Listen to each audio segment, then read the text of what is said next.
There is a total grump fest going on over on Fox News in the wake of Vice President Kamala Harris. Can we just be honest, MAGA? I know you don't like her, but can you just be honest from a political analysis standpoint? She nailed it. She nailed her interview. And Fox News, they set that interview up because they wanted so badly to be able to say she bombed and see when she's in a tough interview, she falls apart. And instead, one of the headlines that I saw, this is Newsweek, was Kamala Harris dominated Bret Baier and Fox News interview, according to a Republican speechwriter. So it didn't go the way that they wanted, but it seems like they wrote a script before the interview happened and then just decided to go forward with it, even though the interview didn't go as they wished. And we'll start with Laura Ingraham. I'll show you a few examples. Bret Baier also reflecting on how it went. And Laura Ingraham, she's one of the worst in the biz, I gotta be honest, sort of in her dishonesty. And this segment is titled Attack of the 5'4" Woman. I didn't know what that was referencing. Apparently, there's a horror movie that is something like that, but like a 50-foot woman. But still just strange. So the spinmeisters and the messaging gurus in Kamala's camp are trying to... By the way, quickly, please do remember, as we're trying to charge to 1 million subscribers before the election, to click that subscribe button if you haven't already. Thank you to everyone who has already done that. Bluff Americans. They have a bad card, and they're playing a losing hand with a losing argument made by a woman who's never won a national primary. A woman who warns about Trump's rhetoric while they casually spew the worst insults at Trump. I don't even think she really believes what she's saying. None of them do. They never really have. It's all just a talking point in the absence of a real record to run on. Is she talking about herself? You know, people go on TV and they lie straight to their viewers every night because they make a lot of money doing it. Oh, on the left, I'm talking about them, not me, them. And that's the angle. All right, coming up. All right, that's the angle. Wow. At a different point, she did this. Attack of the 5'4" woman. That's the focus of tonight's angle. He has talked about turning the American military on the American people. He has talked about going after people who are engaged in peaceful protest. He has talked about locking people up because they disagree with him. This is a democracy.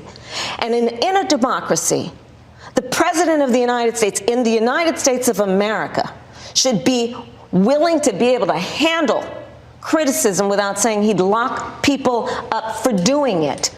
Oh, she was raging in that interview at the top with Bret Baier. Okay. Hannity really struggled. I'll address some of these talking points after playing a few of them. He didn't let Kamala off the hook. He pressed her. He pressed her repeatedly. Needless to say, I'd say the joy is gone in the Harris campaign tonight. And her obvious anger, that was on full display, the one she's notorious for. That one clip they played for you was sort of the one time when I guess you could say she raised her voice, justifiably so. How are you supposed to talk about your opponent threatening people, saying the military might have to deal with the enemy within? And when he cites the enemy from within examples, he cited Adam Schiff, a Democratic congressman. What are you supposed to say that in a super quiet, passive tone of voice? No. But it was only a matter of time. Only a matter of time. You could have counted down the moment to when Fox News would start trying to portray Kamala Harris as just an angry, angry woman. She's so angry.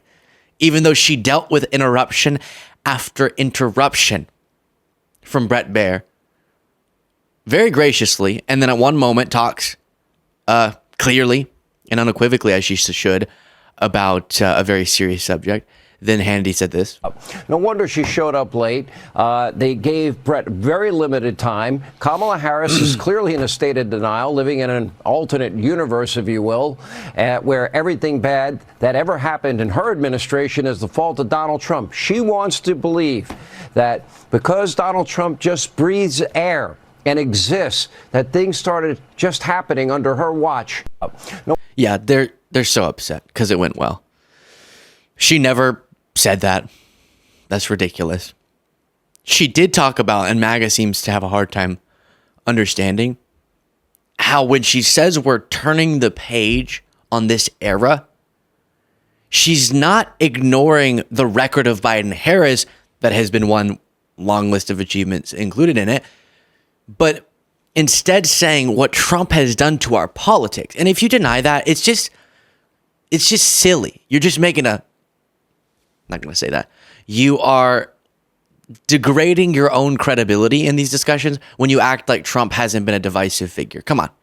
Obviously, Trump dumped divisiveness into our political discussions, and she's saying we can get past that era that we've been in now for almost a decade, not saying we need to get past her own governance that she's been a part of, but instead build on it. And I'll play you one more clip from this interview, and then I'll get back to reactions, because I do think it's important for any of you who didn't see my other segment or haven't watched the interview in its entirety to have the actual interview contrasted with what's being said about it on Fox News. But this is another example of something I actually don't feel like I need to argue that much about. I don't feel like I need to come to you and say, no, but because she said this and this, that means that this was good and that was good. Just go watch it. The argument is won by you just making an adult judgment about what you're watching, because the crazy hyperventilating going on Fox just doesn't represent what actually happened. And so my best argument is just having you watch the interview yourself.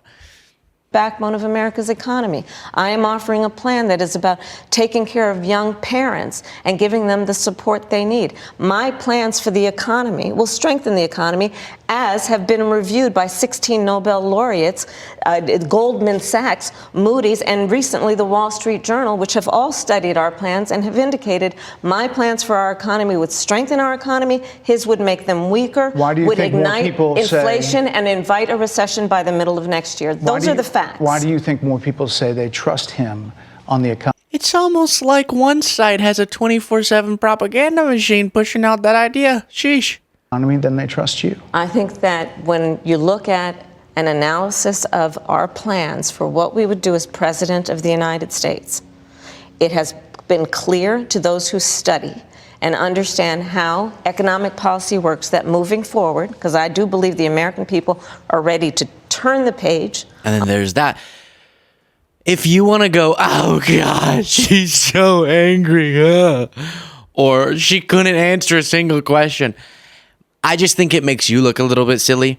And then sometimes, I've played examples of this before.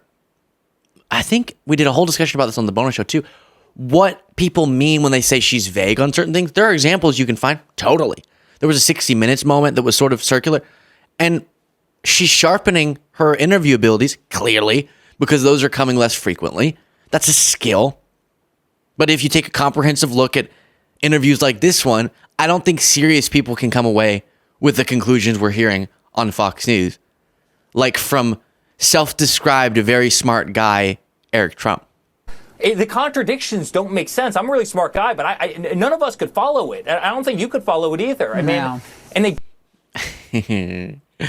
It's funny because they're going to do hours and hours of coverage of Kamala Harris's interview without playing a lot from the interview, hoping that a lot of viewers will just take Hannity's word for it. Just trust Sean on this, or take Laura's word for it. By the way, I meant to show you, because I find this funny, a Patriot Takes post I found some time ago. Laura Ingraham shows off her Fox News home studio, complete with an American flag for her to walk on.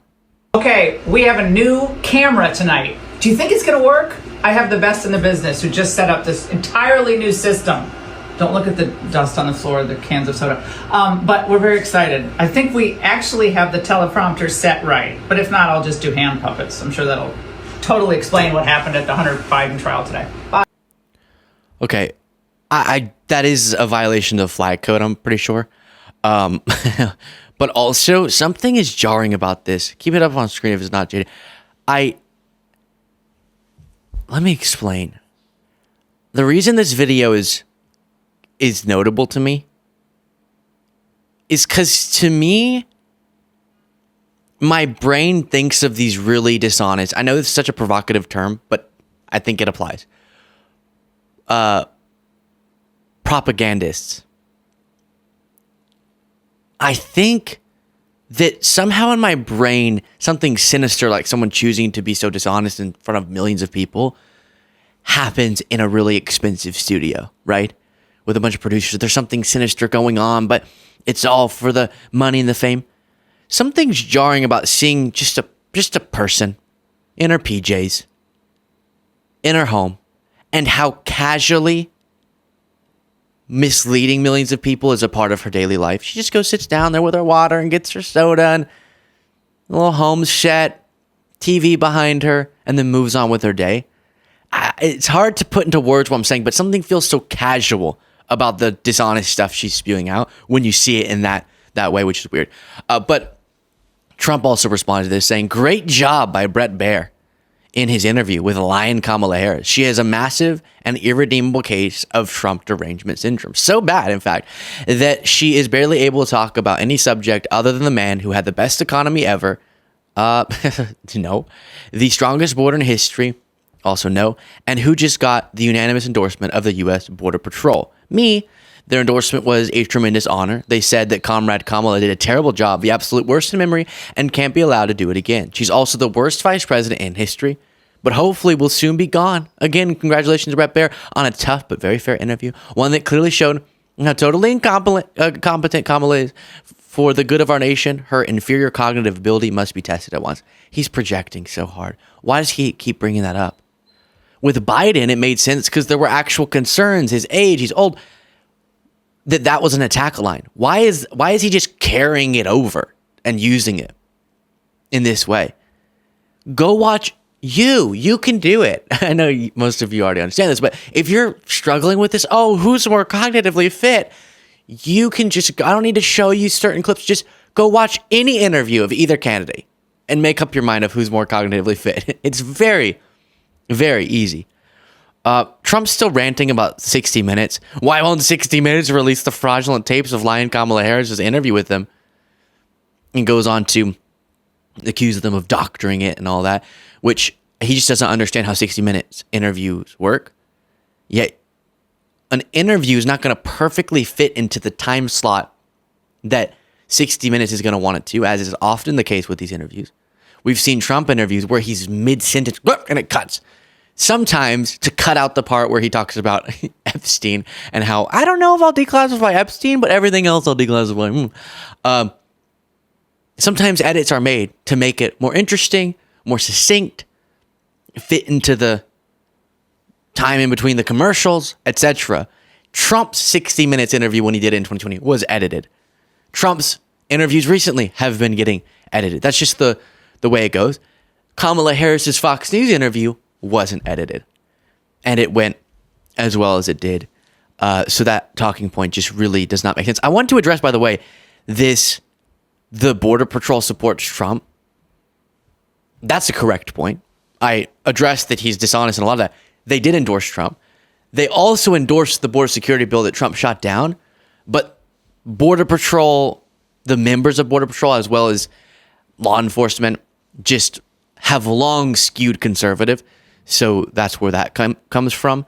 And then we get to some more reasonable reactions. I showed you the Newsweek headline about a Republican speechwriter admitting that this went well for Kamala Harris. Here is former Lieutenant Governor of Georgia, Jeff Duncan. And he is a Republican. Well, I think we first got to start off. She dove into the deep end of the pool with Fox News and Bret Baier, and she did extremely well. She answered the questions on message. And, look, the Republicans she's trying to track down right now at this point in the campaign are not the Republicans she's going to flip from Trump to herself. She's just trying to flip those Republicans that weren't going to show up and vote and just sit on the couch. I think they heard a message today that was consistent, and they were able to figure out, do they want somebody who's more liberal than they are or somebody who lies to them every day? And I think at the end of the day, more Republicans that sit in the middle are going to flock towards somebody that they can legislatively work with that's more liberal, but doesn't lie to them every time he opens his mouth. Yeah. Politics, I should say in politics, we can and should disagree. So choosing to vote for someone that you disagree with on policy issues is totally worth it, justified, and doesn't compromise your values if you put as your number one value basic truth, basic decency, but then most importantly, basic respect for our constitutional democratic process. And that is what Jeff Duncan has been advocating on behalf of, the idea that just like Liz Cheney, Adam Kinzinger, and others, you have to put first the system. If the system falls apart, as Trump has made so clear he's willing to do, then everything else doesn't really matter, because the system is how we address those different policy issues. Curious to hear your thoughts in the comments. Let me know there. Become a member, support the show, get the members only bonus show by clicking the join button below.